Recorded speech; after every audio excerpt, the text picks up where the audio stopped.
কর্তৃক সংগঠিত সকল গুম, খুন ও গণহত্যার বিচারের দাবিতে গত 17 বছরে বাংলাদেশে কয়েকটি গণহত্যা সংগঠিত হয়েছিল। 28 অক্টোবর একটি গণহত্যা সংগঠিত হয়েছিল, শাপলাতে একটি গণহত্যা সংগঠিত হয়েছিল, 24 একটি গণহত্যা সংগঠিত হয়েছিল, পিলখানায় একটি গণহত্যা সংগঠিত হয়েছিল। আর অসংখ্য মা বোনের কোলের কত সন্তানদের নিপীড়িত চলে গিয়েছিল। সেই মোকাদ্দাস ওয়ালি থেকে শুরু করে, সেই নোমানের গায়ে থেকে শুরু করে বাংলার প্রত্যন্ত অঞ্চলে কত রাজপথে রঞ্জিত হয়েছিল রক্তে, সেগুলো বাংলার আকাশ বাতাস এখনো সাক্ষী আছে।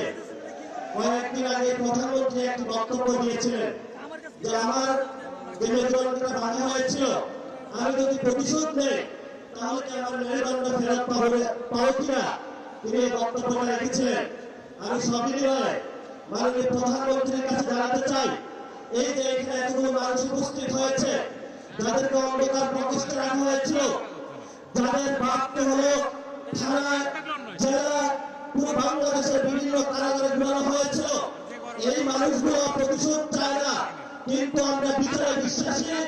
আমরা বাংলাদেশে বিচার চাই। যদি বিএনপি সরকার বাংলাদেশে আমাদের এই মজলুম মানুষের বিচার করতে সক্ষম না হয়, ইনশাআল্লাহ 11 দলীয় জোট আগামী নির্বাচনে ক্ষমতায় গিয়ে আওয়ামী ফ্যাসিস্ট আমলের সকল খুন, নির্যাতন এবং জুলুমের বিচার বাংলার মাটিতে করবে ইনশাআল্লাহ। বিচারের দাবিতে আমরা মাঠে ছিলাম, আছি, ভবিষ্যতে থাকবো। বিচার নিয়ে আমরা কোনো এক সেকেন্ডও কোনো কম্প্রোমাইজ করবো না। যদি সরকার মনে করে আওয়ামী লীগের ভোট ব্যাংকে যেমন একটা সমঝোতা হয়েছে, বিচারের ক্ষেত্রে সমঝোতা করতে হবে। আমরা রাস্তার বাচ্চা বিএনপির ভাইয়া, আপনারা নির্যাতিত হয়েছে, বাংলাদেশের সকল মানুষ নির্যাতিত হয়েছে। নির্যাতিত যারা মজলুম আছে, মজলুমদের পক্ষে আল্লাহ আছে, এই মজলুমদের পক্ষে আমরা থাকবো ইনশাআল্লাহ।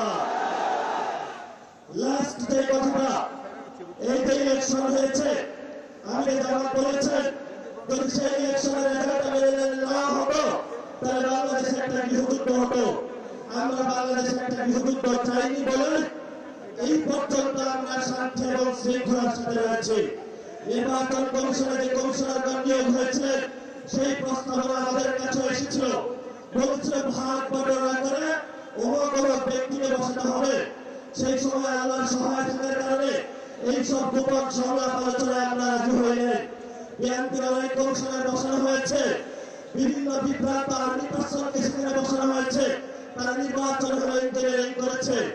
আমরা আপনাদেরকে হুঁশিয়ার করে দিতে চাই, এই অনেক কমিশনারদের এক পা অলরেডি কবরে চলে গেছে।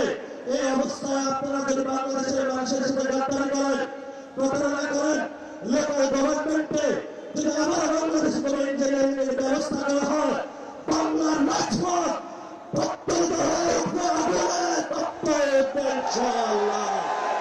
আপনারা লোকাল গভর্নমেন্টে সবাই প্রস্তুত থাকবেন ইনশাআল্লাহ। মাঠে হয়তো আমাদের রক্ত থাকবে, নয়তো বাংলাদেশের আগুন থাকবে ইনশাআল্লাহ।